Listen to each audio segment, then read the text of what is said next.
Today we're going to talk about relationships online, which is technology, media, and community all rolled up into one.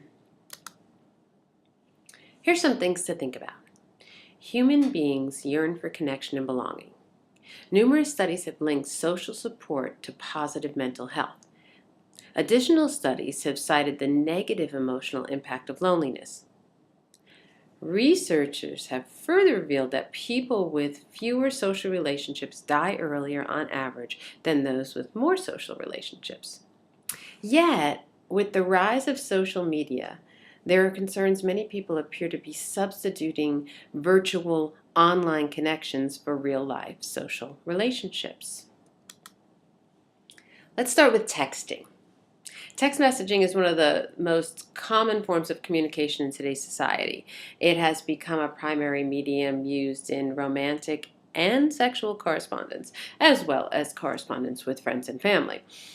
Texting has nearly obscured earlier forms of relational communication like writing, talking on the phone, any of the above. Texting is relatively new, and there is an absence of rules and guidelines for this kind of interaction. Uh, There's minimal academic research also that focuses on the effects of texting on social behavior, communications, and romantic relationships. But look at this. Young people use texting to communicate by far more than any other form of communication. And as you can see by this graph, they use email only when absolutely necessary. I know this for a fact when dealing with students. Students don't like to check their email. And I am someone who uses email on a regular basis, so it's really interesting. I also text, so I can be reached that way, but all of my major communication is due to email. And as you can see here, businesses overwhelmingly use email as a communication tool. And if you look on the graph, they use social networking sites the least. So this is a gap that we need to fill in between students and then the business world. When they get to the business world, we have to prepare them for this. This is what's going to happen. Being social and relationships online. We have Facebook and Twitter and Instagram and LinkedIn, just to name a few. These are all different ways for us to be social online. But people tend to have different personas for each of their different social media. One of the questions we're asking in the forum this week is, what are your different behaviors on different social media, and how do you think you're a different person on each one? I mean, the obvious would be LinkedIn, where we're very business oriented, and we don't share the same sort of things we would add into a Facebook post. 6 ways social media could be ruining relationships, and this is according to Relevant magazine. 1, it creates a false sense of intimacy. The social media makes us feel we know people better than we actually do. It fosters illusions of community. It misleads us into thinking that we have this large built-in support system, which may not really be there. It keeps us from being fully known, because, as we know, we tend to just put our best foot forward on social media. As adults, anyway. I think kids are more likely to just put anything out there, but we want people to see us in our best light. So we don't really get fully known if we're only showing one side of our personality. It turns us inward. Makes sense. It sets unrealistic expectations. It makes us good at storytelling, but not so good at story living. That's a really cool sentence because it really says something. It's like, oh, we get to tell people about stuff we perhaps did or perhaps didn't do, but are we out there really living the tale? And some of us are. I don't really put anything on social media that I haven't really done. I don't put a whole lot on social media unless it has to do with my dog, to be honest with you. But I think that that's a really great idea, that we become good storytellers, but not necessarily good story livers. And you'll see in the PowerPoint that I've also cited this website in case you want to look more into it if this interests you. The Facebook effects, according to psychologist Gwen Seidman. The positives of Facebook are that Facebook makes new relationships more easily accessible. Obviously, you can have friends all over the world. Facebook allows you to integrate your social network with your partners. So what my friends can be my husband's friends, and my husband and I are a little different in that regard. He's a musician and a songwriter. He's got friends he's never met. He has a lot of friends he's met just on social media. I, on the other hand, really don't. All of my friends on social media were friends in real life, in face to face. So they've just, I've become more involved with their life because of social media. Sorry. Facebook can help you practice relationship maintenance techniques with positive and assuring posts. This is in love relationships where you can send out positive messages to your loved ones. I guess it could be for your children too, or for your friends, assuring them that they're doing the right thing, that they're wonderful, all of the above. Now the negative is going Facebook official raises confusion and conflict. Maybe both people aren't on the same page at the same time. Facebook can be a source of jealousy and anxiety. I have a friend, I won't say his name, but every time he gets into a relationship with a woman, he becomes a Facebook freak. He stalks her without her knowing it. Well, eventually she does, because 9 out of 10 times they wind up breaking up because of something he saw on Facebook, a comment she made, or someone who made a comment to her who happened to be a man, and he's a jealous type to begin with. So the whole idea of social media, he actually got off social media for a whole year while he was dating one woman because he couldn't take it anymore and it was ruining their relationship. They broke up anyway, but now is back on, so I'm really curious how at this next relationship he's going to deal with the whole jealousy and anxiety of always going to her page and checking to see what she's doing, and it's like you're being watched all the time. Excessive time on Facebook can harm your relationships. We probably all know somebody who does that. My husband was so anti-Facebook for years, him and my brother, and now both of them are on, which is really funny to me. And, I'll be saying, it's time for dinner, and my husband, I just got to check my Facebook. It's like, wow, how things have changed, but he's not excessive about it, so it's not really harming our relationship. Other people may not like it if you show off your relationship on Facebook. This is a big deal. People get annoyed. I hate to say people hate when people are happy, but some do. And I think there's an overboard you can go to. It's like selfies. Too many selfies just drive people crazy. Online dating. 38% of American adults who are currently single and looking for a partner have used online dating sites or mobile dating apps. 38%. 66% of online daters have gone on a date with somebody they met through a dating site or app, and 23% of online daters say they have met their spouse or long-term relationship through these sites. That's pretty big.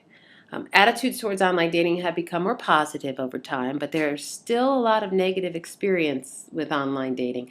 Some of you might have done this before. I've never been on an online date. I've been married for 16 years, so the internet was just coming about when my husband and I got married, so it's not been an option for me. Not that I'd be against it, I don't think, if I found myself single. I mean, easy to say when I'm, sitting in a happy married relationship, but I guess I would try it and see what happened.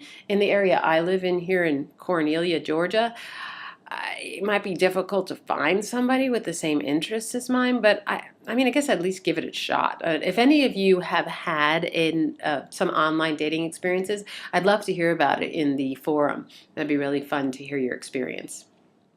40% of online daters have used dating sites designated for people with shared interests and backgrounds, and 1 in 3 have paid for using a dating site or app. I've got a great story about this. My sister-in-law, so my brother's wife, her brother had been divorced for years. He raised his 2 sons on his own, and he wasn't meeting anyone. And he decided to put, believe it or not, $10,000 into one of those very fancy dating sites. I don't know if it was a site as much as you go. Yeah, I think you went to the place and you got put on video and people picked each other, but it cost him $10,000. Well, he met a woman and married her who is filthy rich. So, he's got it made now, I guess. He paid for a relationship that ended up working out, and he's married to the woman, and she's a high-powered attorney in New York City, and they go on trips and vacations. She bought each of his sons a house. I mean, it turned out to be a really great experience, but I guess it was worth the money. I wouldn't have $10,000 to put into a site, but it's something to think about. Attitude towards online dating are becoming more positive, and here's some statistics. In 2005, 44% thought it was a good way to meet people, and today, or this past year, 59%, so almost 60% of the people think it's okay. People who use online dating sites are desperate. 29% of the people used to believe, so now only 23% of the people. I don't know if they're desperate. I think they're just trying a different way other than the bars to meet somebody. Using online dating sites or mobile apps by young adults has tripled since 2013. So if we have any young adults out there, let's hear from you in the forum.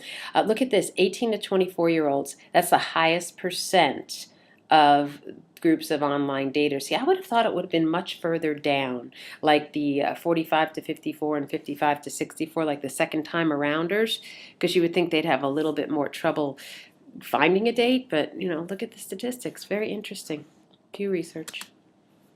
More Pew Research facts. 1/3 of people who have used online dating have never actually gone on a date with someone they met on these sites. 1 in 5 online daters have asked someone else to help them with their profile. Oh, that's interesting. 5% of Americans who are in a marriage or committed relationship say that they have met their significant other online. I think that's becoming more and more common. Yeah, and if you've met your significant other online, let us know. Pros and cons of online relationship. The pros are the relationships are built on common interests and lifestyles. That would be so important. Like, I like to bike ride, I like dogs, I like yoga. Those are things that I'd find interesting and helpful in a relationship, where I don't like smoking, so I would never want to date a smoker. I'd like to know that up front. I'm a vegetarian, and that's usually helpful for someone to know up front. And so those are things that, common interests, common lifestyles, those are things that are really important in grounding a good relationship. Access to more potential partners. Yeah, sure. Thousands if you're willing to travel. Getting to know someone before meeting them and checking them out, although I have a feeling some of those pictures aren't quite as forthright as they should be. And there's some really interesting research on that. There's a podcast that I listened to recently about a woman who did she did a, what would it be called, a experiment, and she joined an online dating service, and she put a picture of a drop-dead gorgeous friend of hers who was like a supermodel in Australia. She got her permission to use her picture, and then she built a whatever you build inside there to get people to talk to you.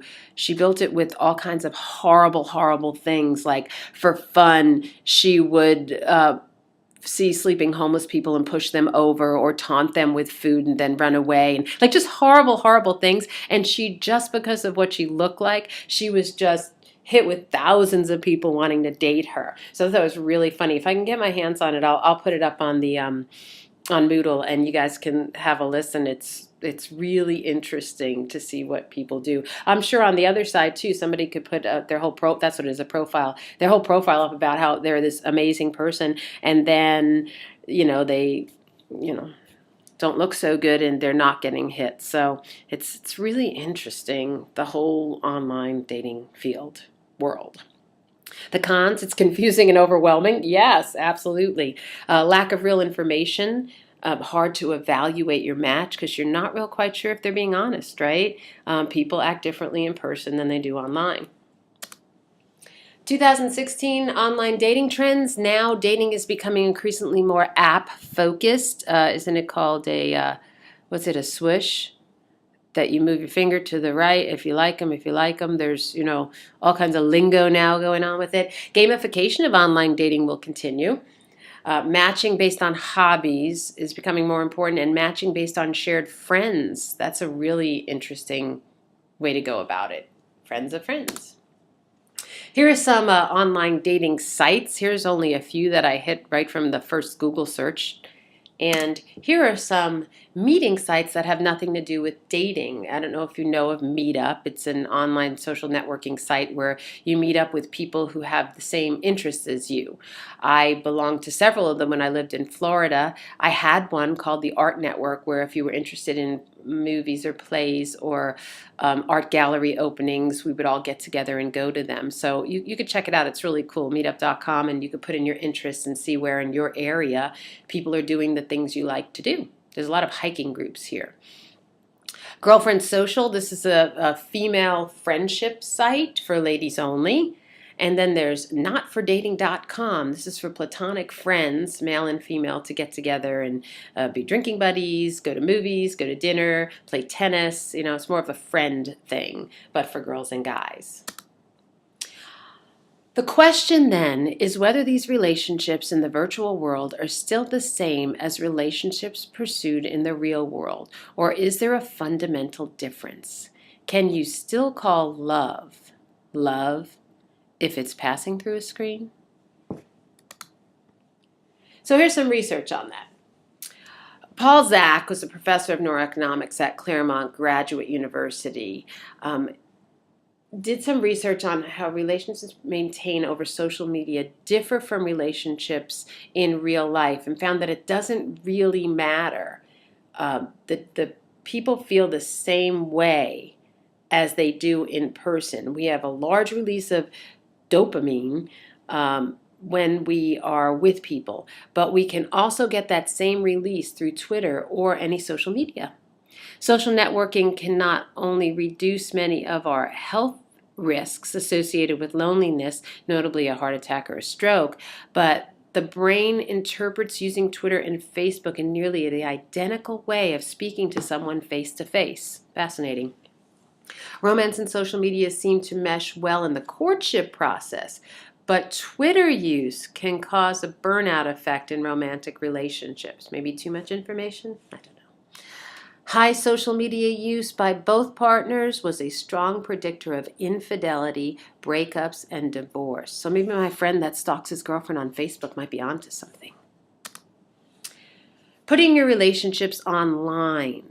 This is a short film. I've posted it in Moodle that I've asked you to watch, and it's about a couple who everything they do in their relationship they post online, and I'm not going to give it away, but it shows you what they go through in that instance.